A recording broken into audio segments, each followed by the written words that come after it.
आज हम लोग रेलवे में ग्रुप डी से संबंधित आने वाले कुछ महत्वपूर्ण प्रश्नों का हल करेंगे। तो शुरू करते हैं आज का पहला सवाल।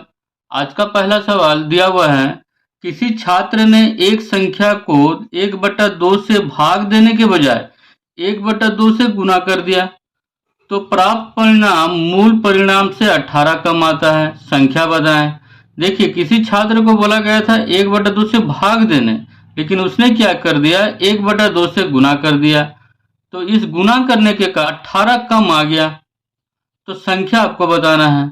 तो इस प्रश्न को हम लोग x मानकर भी बना सकते हैं, या फिर जो हर में दी हुई संख्या है उसको ध्यान में रखते हुए कोई संख्या मानकर भी बना सकते हैं। तो देखिए, यहाँ हम हर में दिया हुआ है 2 और यहाँ भी 2, तो एक ऐसा संख्या सोचते हैं या एक ऐसा संख्या लेते हैं जो 2 का पहाड़ा में आ जाए।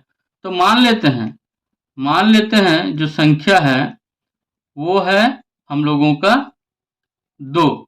हर को ध्यान में रखते हुए हम लोग माने हैं, आप x मान के भी बना सकते हैं। तो अब बोला गया था 1/2 से भाग करने। अगर 2 को अगर यहाँ भाग का विधि से अगर हम लोग बनाएं और यहाँ बोला गया था गुना करने, तो गुना के हिसाब से अगर बनाएं तो पहले बोला गया था 1/2 से भाग करने।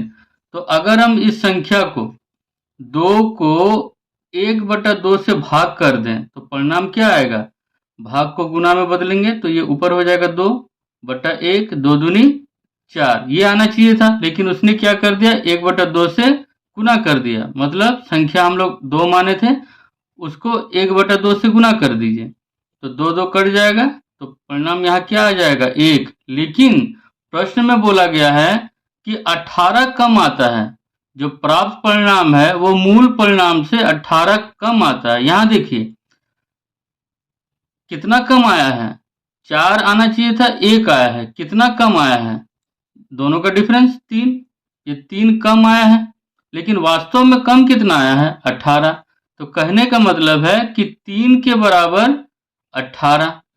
तो आपको निकालना है संख्या। हम लोग संख्या क्या माने थे, 2 माने थे, तो 2 के बराबर हो जाएगा x।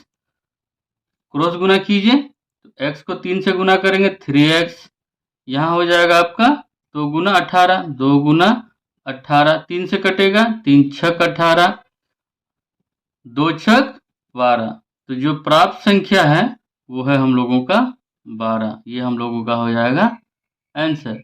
उम्मीद है सबों को समझ में आया होगा। अच्छा सवाल था। अगले प्रश्न में आते हैं। अगला सवाल देखिए, दिया हुआ है 2 संख्याओं का योग 25 और अंतर 3 है, तो छोटी संख्या और बड़ी संख्या बताएं। आसान सवाल है, अच्छा सवाल है, देख लीजिए। दिया हुआ है 2 संख्याओं का योग 25 और अंतर 3। मान लेते हैं बड़ी संख्या हम लोग मान लेते हैं x और छोटी संख्या मान लेते हैं हम लोग का y। तो यहाँ जिस तरह से प्रश्न में बोला गया है कि दोनों का योग, 2 संख्याओं का योग मतलब x प्लस y बराबर 25 और अंतर 3, अंतर मतलब x माइनस y बराबर 3। अब क्या करते हैं, घटाते हैं। यहाँ देखिए प्लस y माइनस y, ये दोनों कैंसिल हो जाएगा, x और x ये हो जाएगा 2x बराबर 25 और 3 28। 2 से काटते हैं, 2 एकम 2, 2 एकम 2, 2 चौके 8। तो x का मान आया कितना, 14 आया, जो हम लोगों का बड़ी संख्या हो गया। अब छोटी संख्या निकालते हैं, किसी एक में पुट कर दीजिए। x प्लस y बराबर 25 था, अब इसमें x का मान 14 दिया हुआ है, प्लस y बराबर 25, तो y बराबर 25, 14 इधर जाएगा, -14 हो जाएगा। तो y बराबर क्या हो जाएगा, 5 में 4 घटाएंगे 1, 2 में 1 घटाएंगे 1, 11। तो 11 हम लोगों का हो जाएगा छोटी संख्या, आंसर। ये दोनों हम लोगों का हो जाएगा आंसर। एग्जाम में इस तरह से आ सकता है, सिर्फ एक ही संख्या निकालने बोल सकता है, या तो छोटी संख्या या फिर बड़ी संख्या। क्लियर है, समझ में आया होगा, उम्मीद करते हैं सबों को। अगले प्रश्न में आते हैं। अगला सवाल देखिए, अच्छा सवाल है, इंपॉर्टेंट सवाल है। सवाल दिया हुआ है किसी वस्तु को 5,000 रुपये में बेचने पर जितना लाभ होता है 500 रुपये में बेचने पर उतना ही हानि होता है, तो वस्तु का क्रय मूल्य बताएं। बहुत ही आसान सवाल है और बहुत ही इम्पोर्टेंट सवाल है। तो इस तरह का प्रश्न जब भी आएगा, देखिए बहुत ही आसान तरीके से बनेगा ये।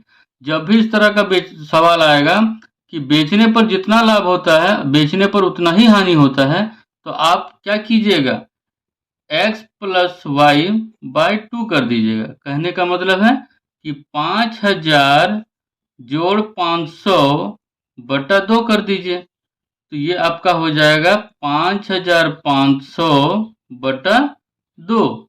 2 से कटेगा, काटिए। 2 दूनी 4, 1 गया 15 हुआ, 2 सत्ते 14, 1 गया 10 हुआ, 2 पच्चे 10, 0। तो ये हो जाएगा आपका आंसर 2,750 रुपये। आंसर क्लियर है। जब भी इस तरह का सवाल आए कि बेचने पर जितना लाभ होगा बेचने पर उतना ही हानि होगा, तो आप क्या कीजिएगा, दोनों को जोड़कर 2 से भाग दे दीजिएगा। क्लियर है। अगले प्रश्न में आते हैं। अगला सवाल ध्यान दीजिएगा। दिया हुआ है किसी धन का साधारण ब्याज 6 वर्ष में उस धन का 3 गुना हो जाता है, तो ब्याज की दर ज्ञात करें। साधारण ब्याज 6 वर्ष में उस धन का मतलब जो भी धन होगा, जो भी मूलधन होगा, जो भी प्रिंसिपल होगा उसका 3 गुना हो जाता है साधारण ब्याज।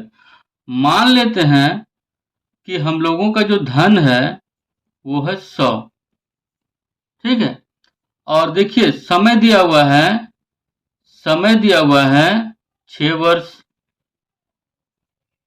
साधारण ब्याज के बारे ये बोला गया था कि साधारण ब्याज जो है वो 6 वर्ष में उस धन का 3 गुना हो जाता है।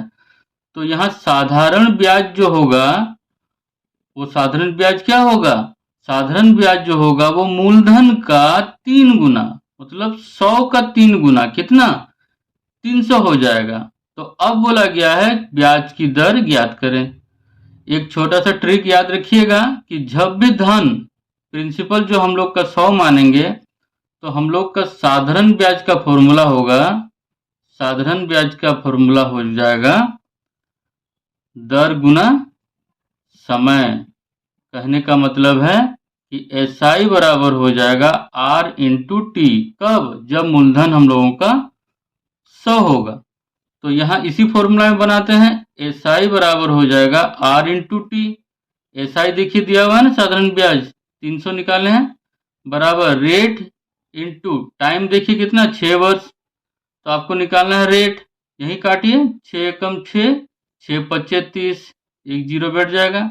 तो रेट क्या हो जाएगा 50%। आंसर क्लियर है।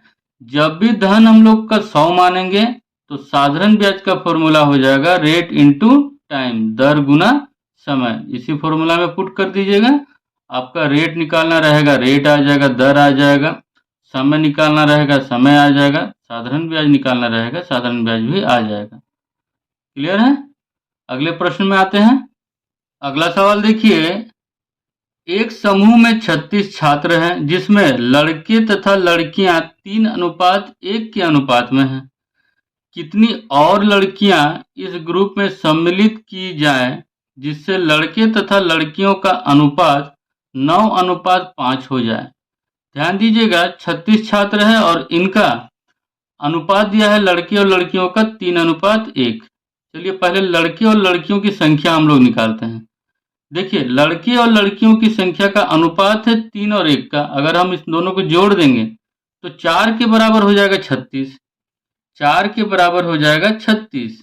तो आप पहले निकाल लीजिए छात्र लड़कों की संख्या, लड़कों का अनुपात है 3, तो 3 के बराबर हो जाएगा x। यहीं पर काटिए ना, 4 एकम 4, 4 नवा 36, क्रॉस गुना कर रहे हैं तो x का मान आ जाएगा आपका यहाँ पर 9 या 27। तो बॉयज मतलब लड़कों की संख्या हो जाएगी आपका 27। फिर उसी तरह से आप निकाल लीजिए लड़कियों की संख्या, 4 के बराबर हो जाएगा आपका 36। तो लड़कियों की संख्या को y मान लेते हैं यहाँ, लेकिन अनुपात में दिया है 1 लड़कियों की संख्या, तो 1 के बराबर हो जाएगा y। क्रॉस गुना कर रहे हैं, यहाँ देखिए काट रहे हैं, 4 9 36, तो y बराबर हो जाएगा जो गर्ल्स हैं 9 एकम 9। तो लड़कों की संख्या होगा 27 और लड़कियों की संख्या हो गई है 9। अब ये 27/9 में लिखिए। अब प्रश्न में बोला गया है कितनी और लड़कियों को इस ग्रुप में सम्मिलित किया जाए। मान लेते हैं ग्रुप में सम्मिलित हम लोग कर रहे हैं लड़कियों की संख्या को जेड से इंडिकेट कर दे रहे हैं, लड़कों की संख्या लड़कियों की संख्या। तो क्वेश्चन में बोला था कितनी और लड़कियों को इस ग्रुप में सम्मिलित किया जाए। मान लेते हैं और जो सम्मिलित किए गए हैं उनका मान है जेड। तो अब जो अनुपात हो जाएगा वो 9:5 हो जाएगा। चलिए यहाँ पर काटिए, थोड़ा सा छोटा कर देते हैं। 9 एकम 9, 9 तिया 27, क्रॉस गुना कीजिए तो ये हो जाएगा 9z को 8 से गुना करेंगे तो 9 प्लस जेड को 1 से गुना करेंगे तो 9 प्लस जेड बराबर 5 तिया 15। तो जेड बराबर हो जाएगा 15, ये बराबर के दूसरे साइड जाएगा तो घटाओ 9। तो जेड जो हो जाएगा 15 में से 9 घटाइए 6। तो यहाँ बोला गया था कितनी और लड़कियों को सम्मिलित किया गया है। तो यहाँ ये हो जाएगा सम्मिलित की गई लड़कियों की संख्या जिसको हम लोग माने थे जेड। तो सम्मिलित की गई लड़कियों की संख्या जिसको हम लोग माने थे जेड, इस जगह पर वो हो जाएंगी आपकी 6। तो 6 हो जाएगा आपका आंसर। क्लियर है? उम्मीद है सबों को समझ में आया होगा अच्छे से। अगले प्रश्न में आते हैं। अगला प्रश्न देखिए दिया हुआ है 100 छात्रों के औसत अंक 40 थे। बाद में पता चला कि एक छात्र के 53 अंकों को गलती से 83 पढ़ लिया गया। सही औसत क्या होगा निकालना है। देखिए 53 अंक होना चाहिए था लेकिन गलती से 83 पढ़ लिया। तो औसत देखिए संख्या कम है लेकिन ज्यादा लिख दिया गया है। 53 होना चाहिए था, 83 पढ़ लिया गया था, ज्यादा पढ़ लिया गया था। तो ये जो औसत है ना ये ज्यादा हो गया है, इसको कम करना होगा क्योंकि असल में कम होना चाहिए। अंक जो है कम है तो कम होना चाहिए था। तो हम लोग क्या करेंगे 40 में इन दोनों का अंतर निकालते हैं पहले और उसके बाद उनका औसत से इसको घटाएंगे। क्यों घटाएंगे? क्योंकि कम संख्या जो है कम होना चाहिए लेकिन वो उसमें ज्यादा ऐड कर दिया है। तो ज्यादा ऐड कर दिया है तो औसत ज्यादा आ गया है। तो औसत जो है नया औसत जो सही औसत होगा वो कम होगा। कितना कम होगा देखते हैं। सही औसत क्या होगा देखिए 40 में हम लोग घटाएंगे।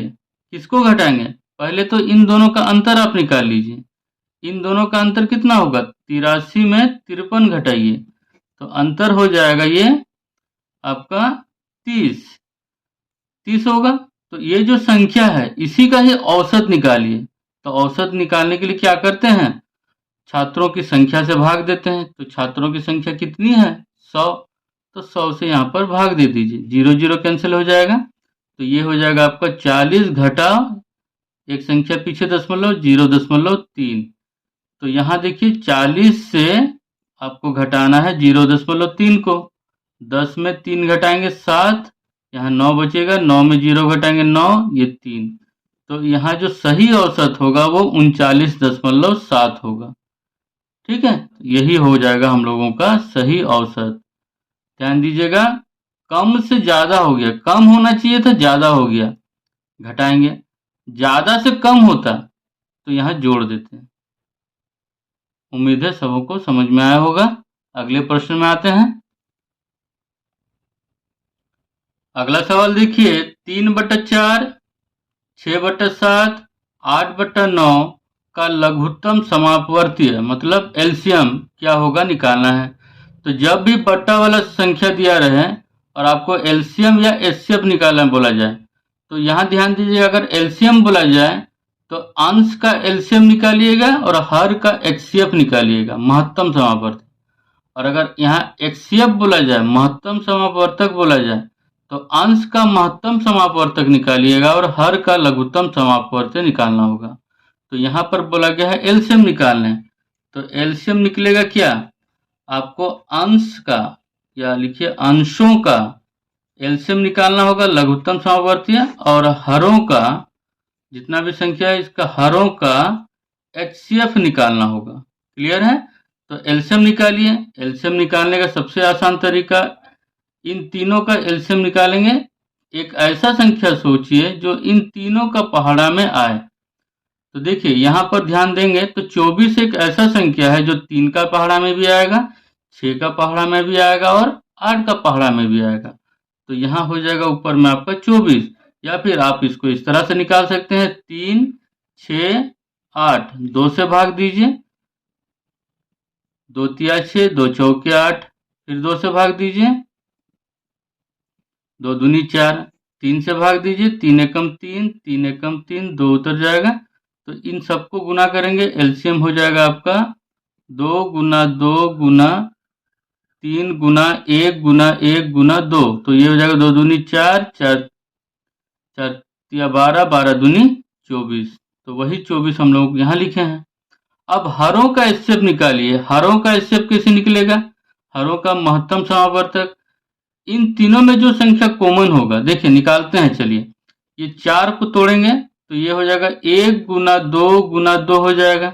4 को इस तरह से तोड़िए, 4 को अगर हम तोड़ेंगे तो 2 गुना 2, तो 1 कहाँ से आया? 1 तो कॉमन होगा, इसको भाग दीजिए, 2 एकम 2, तो ये 1 हम यहाँ लिख दिए हैं। उसी तरह से 7 को अगर तोड़ेंगे तो 1 गुना 7, और 9 को तोड़ेंगे तो हो जाएगा 1 गुना 3 गुना 3।